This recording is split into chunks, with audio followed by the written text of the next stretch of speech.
Hello everyone, welcome to today's video. Today's video is going to be about how to fix STC Pay SADAD. For that, first thing that you can try and do is head over to your quick settings, switch between your Wi-Fi and mobile data, and also toggle airplane mode on and off on your device. The other thing that you can try and do is head over to settings on your device. Once you're here, tap on apps, tap on see all apps, head over to the search bar and then search for the STC Pay app on your device. Tap on STC Pay, head over to storage and cache, clear the cache of the STC Pay app and reopen it on your device. The other thing that you must do is head over to the STC app on your device.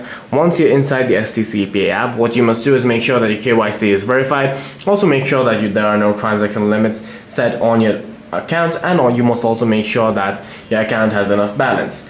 If the issues are persist, then what you can try and do is simply head over to your app drawer, search for the STC Pay app on your device. Once you find it, long press on it, uninstall it on your device, reinstall it from the Play Store and try again. And if the issues are persist, then you may have to contact support for further assistance. For any further questions, please feel free to leave a comment down below.